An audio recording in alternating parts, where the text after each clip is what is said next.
Shalom Bapak Ibu Saudara sekalian, puji Tuhan kita bisa berjumpa lagi dalam program Bible Study Online CK7. Nah, pada pembelajaran hari ini kita akan masuk di dalam Nehemia pasal yang ke-12. Kita mau belajar bersama-sama mengenai daftar penduduk Yerusalem dan penduduk Yehuda. Para pemimpin harus tinggal di Yerusalem. Itu yang disampaikan di dalam pelajaran yang kemarin, ya, pasal yang ke-11. Dan 1/10 dari jumlah orang awam yang telah kembali ke tanah Yehuda harus tinggal di kota itu, di kota Yerusalem. Tujuannya apa? Supaya Yerusalem tidak menjadi sunyi sepi, Bapak Ibu saudara Tuhan, ya. Nah, selebihnya dari jumlah penduduk yang kembali itu boleh kembali ke kota asal muasal mereka sebelumnya yang tinggal di sekitar Yehuda. Nah, pasal yang ke-12 yang akan kita pelajari hari ini itu berisikan 3 perikop. Perikop yang pertama bicara mengenai daftar dari imam-imam dan orang Lewi. Ya, lalu perikop yang kedua bicara mengenai pentahbisan tembok Yerusalem. Dan perikop yang ketiga mengenai jaminan hidup untuk para imam dan orang-orang Lewi. Bagaimana pembahasan selanjutnya Bapak Ibu saudara Tuhan? Mari kita mulai dulu dalam pujian dan penyembahan. Kita mau memuji Tuhan, kita masuk hadirat Tuhan, ya. Kita mau junjung Tuhan, mau sembah puji Tuhan. Haleluya. Haleluya. Terima kasih. Terima kasih Tuhan. Urapan-Mu turun atas kami. Ya Roh Kudus bekerja. Mengurapi kami semua umat-Mu. Haleluya.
Yesus, urapi kami Tuhan, dengan sinar baru-Mu, penuhi kami Yesus. Oh haleluya, kami rindu Kau Tuhan, kami rindu Bapa.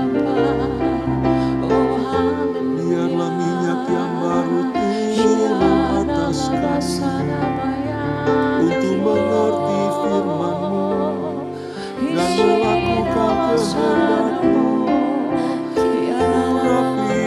Urapi kami, penuhi kami ya Tuhan. Inaya sandana. Sampai akhir ku menutup mata, ku tetap setia menanti janji-Mu. Sampai ku dapatkan mahkota kehidupanku, ku tetap setia untuk melayani-Mu.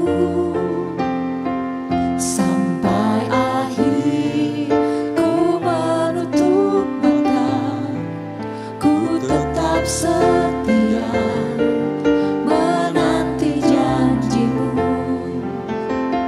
Sampai ku dapatkan mahkota kehidupanku, ku tetap setia untuk melayani-Mu.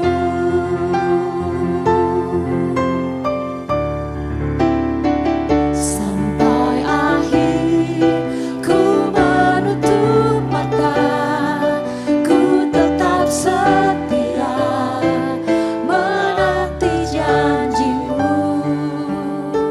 Sampai ku dapatkan mahkota kehidupanku, ku tetap setia untuk melayani-Mu. Ku tetap setia untuk melayani-Mu. Ku tetap setia untuk melayani-Mu. Haleluya, haleluya. Kami butuh urapan Tuhan. Kami butuh kuasa Tuhan untuk kami bisa setia, untuk kami tetap taat, melayani Tuhan, melakukan kehendak-Mu seumur hidup kami. Terima kasih ya Tuhan, berkati firman-Mu yang sebentar kami akan belajar bersama-sama. Tuhan, urapi hamba-Mu, urapi kami semua umat-Mu, supaya pembelajaran yang kami terima pada hari ini sungguh-sungguh memberkati kami dan kami lakukan di dalam kehidupan kami. Terpuji nama-Mu, demi Yesus Kristus Tuhan Allah yang hidup, kami bersyukur, kami berdoa. Haleluya. Amin. Amin. Puji Tuhan, Bapak Ibu kasih dalam Tuhan. Perikop pertama yang akan kita pelajari pada hari ini adalah daftar para imam dan orang-orang Lewi. Karenanya itu, mari saya ajak kita semua perhatikan Alkitab kita. Kita membaca dan saya akan pandu kita untuk membaca bagian-bagian ayat yang bisa kita baca dan renungkan bersama-sama. Ayat pertama, demikian firman Tuhan. Inilah para imam dan orang-orang Lewi yang berangkat pulang bersama-sama Zerubabel bin Shealtiel dan Yesua, Seraya, Yeremia, Ezra, Amaria, Maluk, Hatus, Sekanya, Rehum, Meromot, Ido, Ginetoi, Abia, dan seterusnya. Kita lompat sampai ayatnya yang ke-10. Yesua memperanakan Yoyakim, dan Yoyakim memperanakan Eliasib, dan Eliasib memperanakan Yoyada, dan Yoyada memperanakan Yonatan, dan Yonatan memperanakan Yadua. Nah, Bapak Ibu kasih dalam Tuhan, daftar nama ini sebenarnya sejaman dengan Zerubabel dan Yesua yang sudah dicatat atau yang di sebagian atau paling banyak sudah dicatat di dalam Esra pasal yang kedua ayat 36 sampai 39 ya. Cuma memang daftar ini dimunculkan di kemudian hari bahwa mereka sudah ada bersama-sama. Namun di Esra pasal 2 itu tidak disebutkan banyak nama dari kaum Lewi yang tidak disebutkan di sana. Nah, bagi kita pembaca di masa sekarang ini, membaca daftar sisila ini seperti, waduh, ini boring banget ya. Kayaknya nggak terlalu penting dan membosankan gitu. Tapi Bapak Ibu salam Tuhan, bagi bangsa Israel daftar ini sangat-sangat penting. Ya, sangat-sangat penting. Maksudnya apa? Tujuannya apa? Yang pertama, bahwa jika mereka ya kelak nanti kalau sudah pensiun dengan daftar ini ya, dalam tugas keimaman mereka sudah berhenti ya, lalu mereka kemudian memilih untuk bertani, bercocok tanam atau menggembalakan domba, beternak gitu. Mereka masih bisa dikenal dari keluarga-keluarga mereka yang telah dicatat di sini. Itu pentingnya yang pertama Bapak Ibu Tuhan. Yang kedua adalah bagi Nehemia sendiri. Bagi Nehemia, daftar ini sangat penting untuk mengetahui jumlah bilangan para pemimpin rohani pada masa itu. Supaya apa? Supaya Nehemia sendiri dapat mengkoordinir dengan mudah, mengatur ya para pelayan-pelayan itu.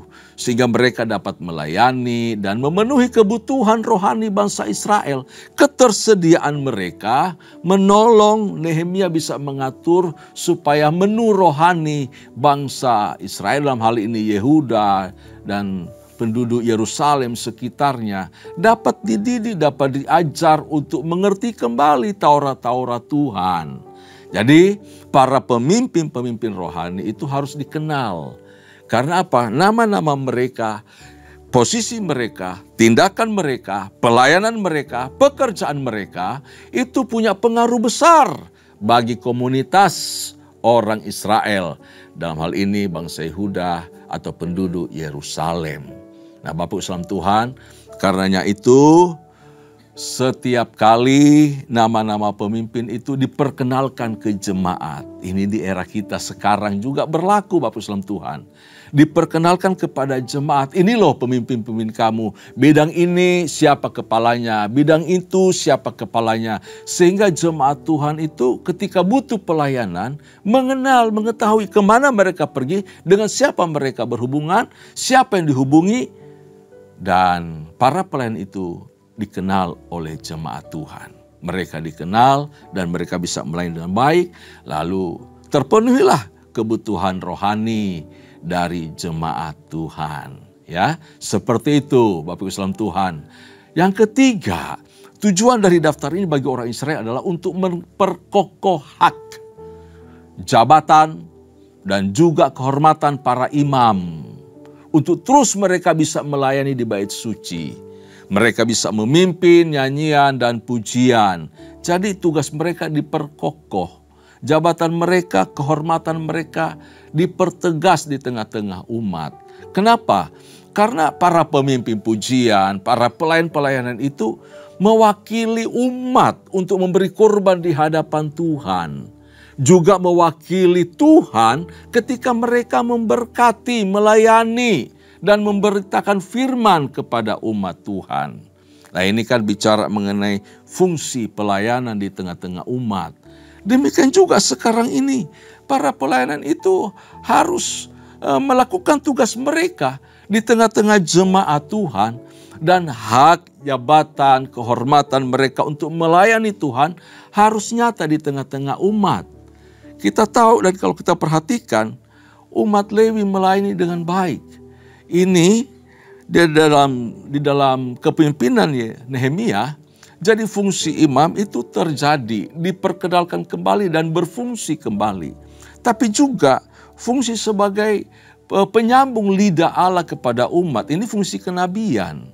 Ya, Mereka juga harus mengajar Taurat. Ini bicara apa? Fungsi guru, fungsi pengajar harus nyata di tengah-tengah umat. Dan fungsi sebagai gembala. Mereka harus menggembalakan umat, gak boleh umat tercerai-berai. Dan juga diserang oleh berbagai pengajaran-pengajaran yang sesat. Jadi luar biasa ya, kita belajar dari perikop daftar para imam dan orang-orang Lewi itu sangat-sangat penting di tengah-tengah umat Tuhan. Kita tahu bahwa aspek pujian itu luar biasa. Diperhatikan betul oleh Nehemia dan orang Lewi, para pemuji, pemimpin kor itu ditaruh tempat yang terhormat di tengah-tengah umat atau dalam ibadah umat. Lalu mereka itu dikhususkan, sungguh-sungguh dikhususkan untuk tugas ini di bait suci. Tidak boleh mengerjakan pekerjaan yang lain. Jadi posisi para imam, orang Lewi itu sendiri, Bapak Ibu saudara Tuhan, tidak sama dengan bangsa Israel lainnya, umat lainnya, suku-suku lainnya. Sebab bangsa ini atau suku ini sudah dikhususkan untuk Tuhan. Tuhan sendiri memilih mereka.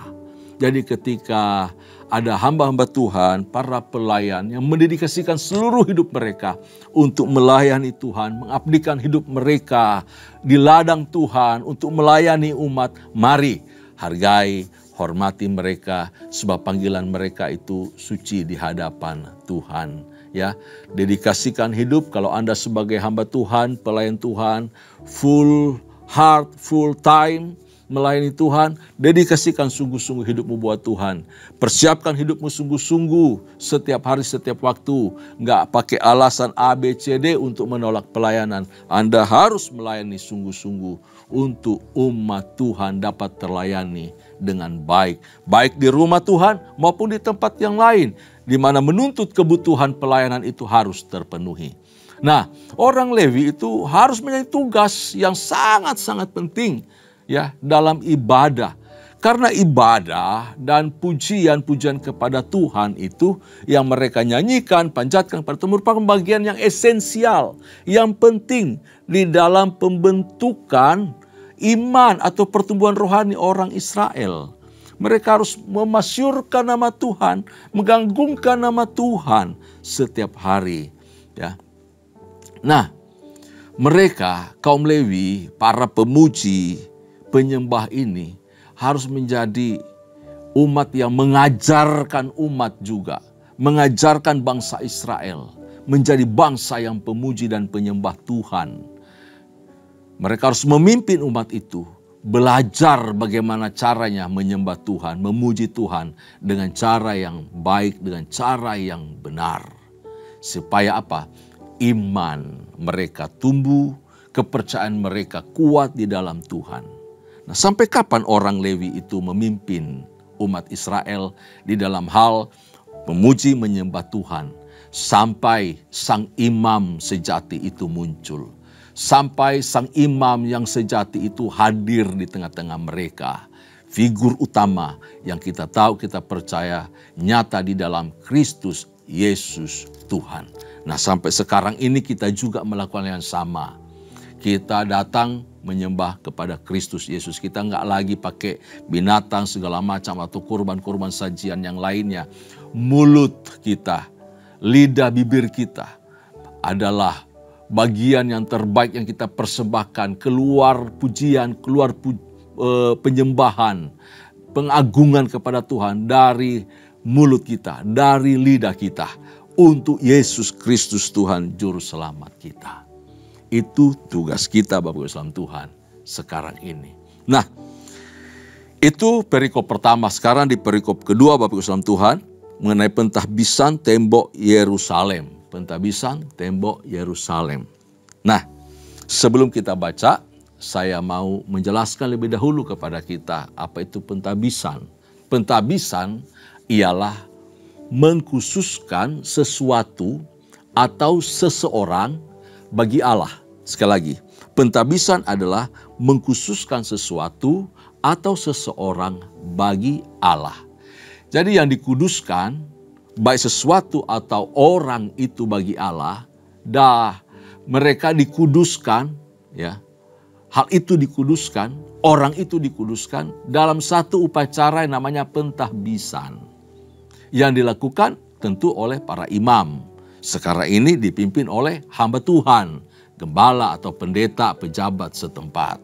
Nah, pentahbisan itu menandakan bahwa suatu barang atau seseorang atau suatu tempat itu hendak dipakai, hendak digunakan, hendak mulai berkarya, ya, siap untuk pelayanan kepada Allah dan juga kepada umat. Jadi ketika ditabiskan, mulai saat itu benda, tempat atau ruangan atau seseorang itu mulai punya otoritas untuk bekerja dengan efektif, bisa dipakai dengan baik dan efektif. Dan seseorang yang ditabiskan itu adalah pertanda bahwa dia telah menerima karunia Allah di dalam hidupnya untuk memulai tugas dan tanggung jawab pelayan. Kepadanya ada otoritas Tuhan menyertai. Jadi benar sekali ya, betul sekali apa yang kita lakukan di gereja Tuhan, khususnya di CK7. Seorang pelayan itu harus ditabiskan supaya efektif, efisien mulai saat itu. Otoritas dari jabatan itu ada di tangan dia dan dia harus memimpin, mengkomandani suatu bidang. Nah, kita akan baca dari ayat yang ke-27 sampai ayat yang ke-43, Bapak Ibu salam Tuhan ya. Demikian firman Tuhan, pada pentahbisan tembok Yerusalem, orang-orang Lewi dipanggil dari segala tempat mereka dan dibawa ke Yerusalem untuk mengadakan pentahbisan yang meriah dengan ucapan syukur dan kidung dengan ceracap, gambus, dan kecapi. Wow, pentahbisan di sini sangat luar biasa, Bapak Ibu salam Tuhan ya. Ada pesta meriah, pesta rohani, pesta rohani. Maka berkumpullah kaum penyanyi dari daerah sekitar Yerusalem, dari desa-desa orang Neftofa, dari Bet Gilgal, dari Padang Geba dan Asmawet, karena para penyanyi itu telah mendirikan desa-desa di sekitar Yerusalem. Dari mereka yang jauh-jauh, ya, di luar kota Yerusalem mereka sudah datang mendekat, lalu buat kemah di sekitar Yerusalem untuk acara pentahbisan itu. Para imam dan orang-orang Lewi mentahirkan dirinya, lalu mentahirkan seluruh umat itu. Jadi sebelum mereka mentahirkan umat atau mentahbiskan tempat, mentahbiskan tembok, mentahbiskan para imam sendiri harus tahir lebih dahulu, mentahirkan diri, mengkhususkan, tidak boleh melakukan perkara-perkara yang najis atau menyentuh yang tergolong hal-hal yang najis. Mereka harus mentahirkan diri, mengkhususkan untuk persiapan pelayanan besok. Demikian juga umat ditahirkan, dikuduskan lebih dahulu. Dan kemudian pintu-pintu gerbang dan tembok juga ditahirkan lebih dahulu.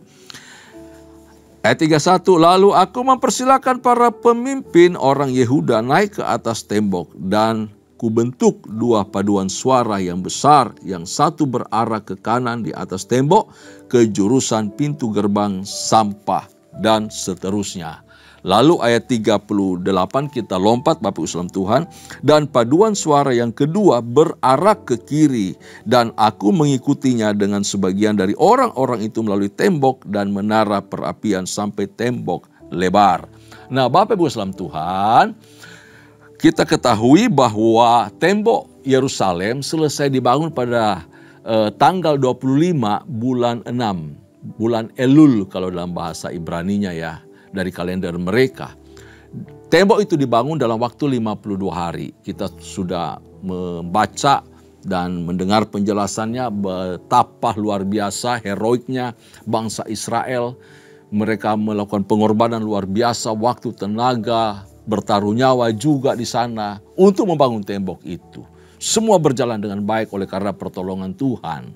Ya, selesai sekitar tahun 444 sebelum Masehi, 444. Nah, pentingnya penyelesaian pembangunan tembok kota Yerusalem, kenapa harus dituntaskan, diselesaikan, dan hari ini kita belajar untuk ditabiskan, ya.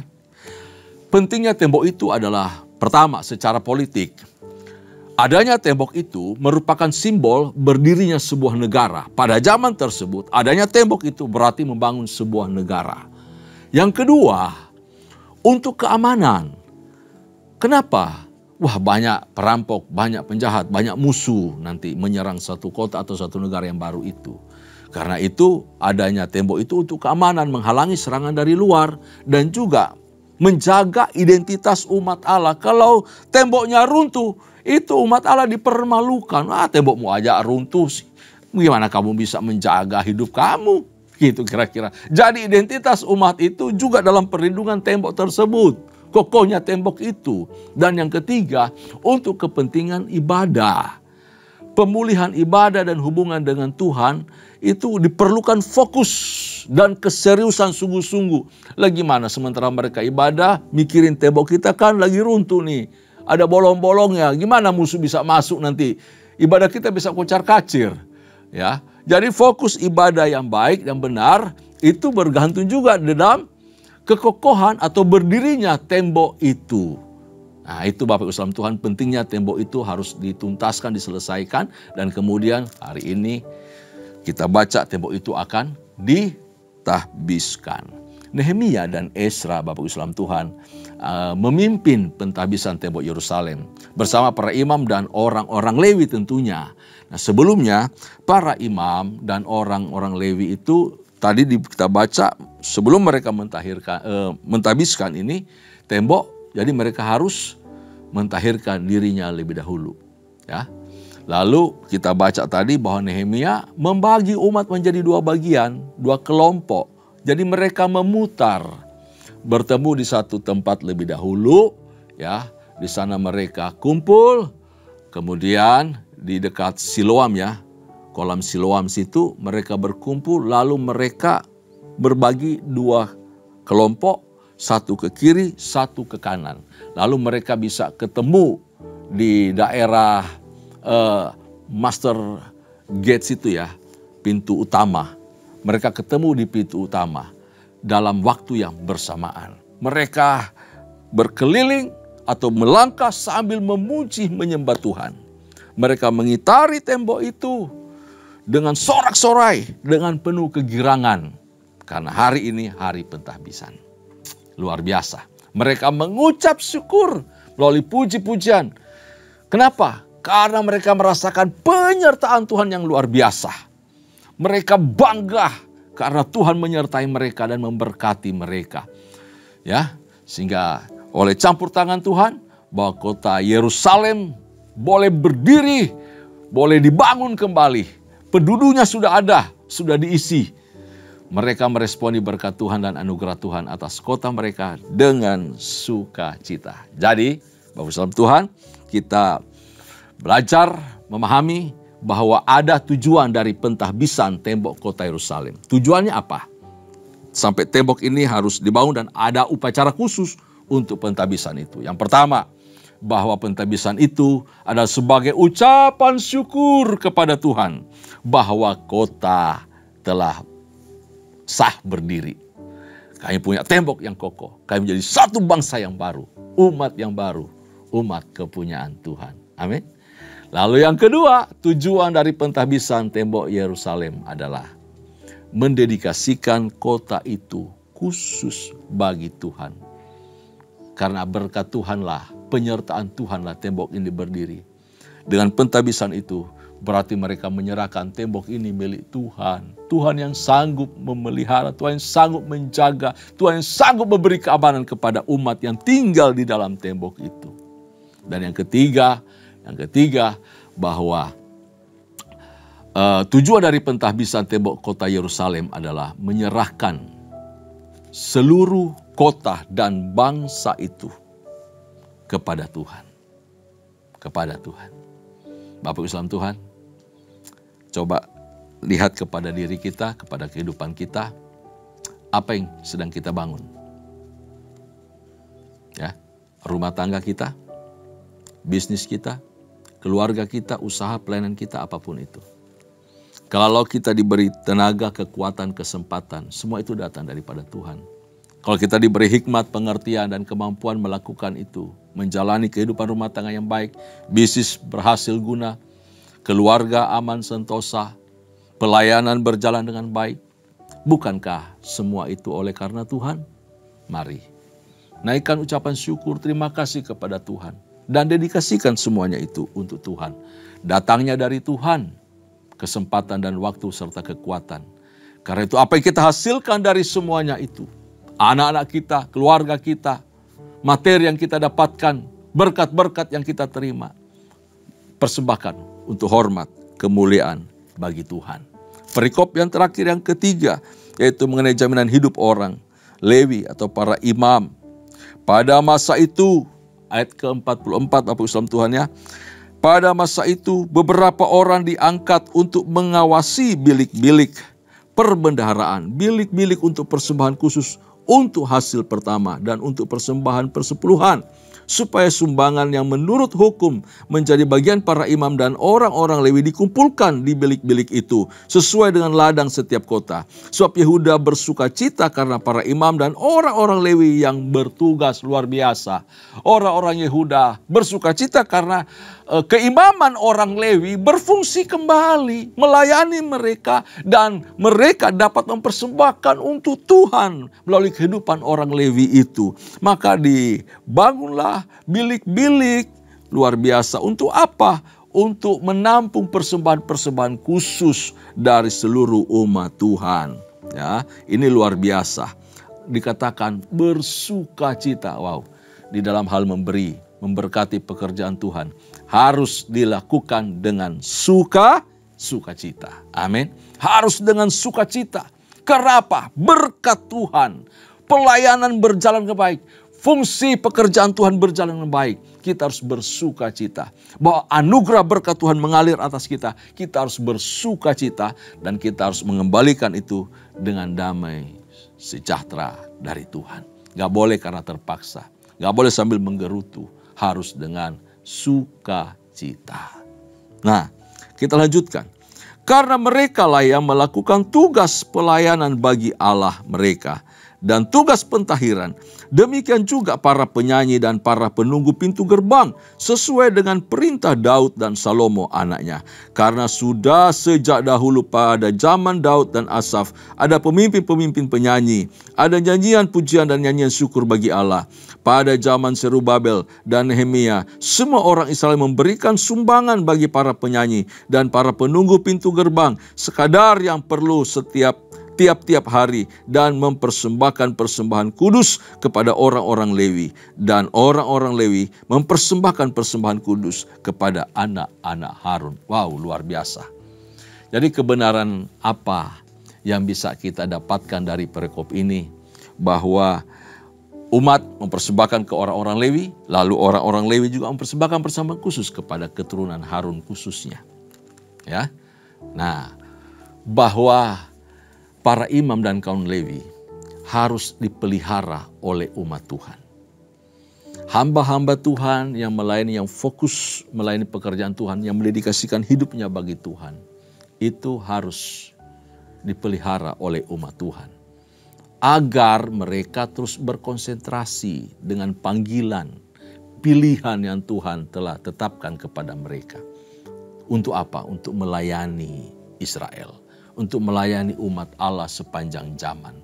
Di dalam ibadah dan juga di dalam penyembahan. Serta pujian-pujian dari kaum pemuji kepada Tuhan. Bapak Ibu saudara Tuhan, itulah panggilan umat Tuhan untuk harus dengan sukacita memberkati para pelayan-pelayan Tuhan. Betapa pentingnya pelayanan kepada Allah.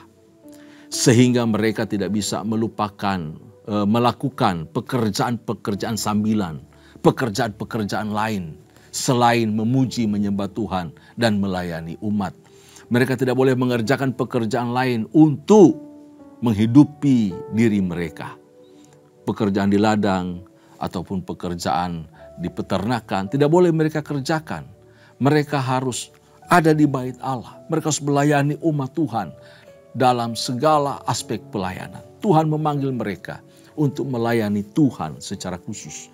dengan suatu panggilan yang memerlukan seluruh konsentrasi dan perhatian, seluruh waktu dan hidup mereka. Ini berarti bait suci maupun puji-pujian kepada Tuhan merupakan sesuatu yang sangat-sangat penting, sangat sakral di hadapan Allah. Karena itu kita nggak boleh menyanyi memuji sembarangan. Orang juga tampil di atas mimbar menjadi pemuji penyembah nggak sembarangan, nggak boleh hidup yang nggak lurus, nggak benar, nggak boleh. Harus benar, harus lurus hidupnya, kudus, berkenan di hadapan Tuhan. Kenapa? Panggilan kita itu mulia, yang kita layani bukan manusia, tetapi Tuhan sendiri. Siapa yang mengerjakan pekerjaan ini dengan sembarangan? Siapa yang mengerjakan pelayanan dengan sembarangan? Tentu akan menerima konsekuensi dari Tuhan. Tuhan akan berurusan dengan dia. Umat memang gak punya hak untuk menghakimi. Tapi datang waktunya Tuhan akan turun. Karena itu mari kita fokus, kita layani Tuhan dengan sungguh-sungguh. Supaya apa? Perkenan Tuhan turun atas kita para pelayan Tuhan. Dan umat juga ketika memberkati, menopang kehidupan. Itu melakukannya dengan segenap hati, dengan sukacita, dengan penuh kesungguhan. Dan saya percaya nama Tuhan dipuji, dipermuliakan. Itulah keseluruhan dari Nehemia Fatsal yang ke-12 yang kita pelajari hari ini. Amin. Tundukkan kepala, kita berdoa. Kami bersyukur ya Tuhan, untuk hari ini kami belajar sesuatu yang indah dan luar biasa. Bahwa apa yang kami miliki, apa yang kami punya, hal-hal yang kami usahakan, upayakan dalam hidup ini, datangnya daripada Tuhan. Semua karena berkat Tuhan. Karena itu kami mau dedikasikan seluruh apa yang kami miliki, bahkan hidup kami, untuk Tuhan saja. Dengan penuh sukacita, dengan penuh kegirangan kami persembahkan itu bagi kemuliaan nama-Mu. Terima kasih untuk kehidupan para Lewi, anak-anak Harun. Terima kasih untuk seluruh umat Tuhan yang dilayani. Baik umat Lewi, kaum Harun, bisa melakukan, mendedikasikan hidupnya mereka dengan sungguh-sungguh. Dan umat juga dapat layani dengan baik. Sehingga terjadi sebuah kegirangan, sebuah sukacita luar biasa. Ketika mereka sama-sama mengerti tanggung jawab mereka di hadapan Tuhan. Terpujilah nama-Mu. Terima kasih ya Tuhan. Kami sungguh mengucap syukur. Kami berterima kasih untuk panggilan Tuhan terhadap hidup kami. Kami mengucap syukur berterima kasih kepada Tuhan bahwa kami semua orang percaya adalah imamat-imamat rajani. Tidak ada batasan pemimpin khusus untuk hal-hal pelayanan di bait Allah. Tetapi kami melihat bahwa kami semua punya peluang. Karena kami adalah imamat rajani, umat kepunyaan Allah. Kami adalah bangsa yang terpilih. Terima kasih ya Tuhan. Karena itu kami semua umat Tuhan, baik di gereja, baik di rumah, dimanapun kami berada. Ketika kami menyanyikan pujian kepada Allah, kami mau mengangkat hati kami dengan sungguh-sungguh. Kami tidak bergantung kepada para pemuji khusus. Kami tidak bergantung kepada para hamba Tuhan khusus untuk memuji menyembah Tuhan. Tapi kami semua umat-Mu menjadi pemuji-pemuji Tuhan. Mulut bibir kami harus menyanyikan dengan cara yang benar, dengan cara yang sungguh-sungguh. Ketika kami memuji, kami berkonsentrasi kepada Tuhan. Kami persembahkan yang terbaik bagi Tuhan. Terpujilah nama-Mu ya Tuhan. Dalam nama Yesus, hamba berdoa untuk bapak-bapak, orang tua, kepada ibu-ibu, ibu rumah tangga, Tuhan memberkati mereka.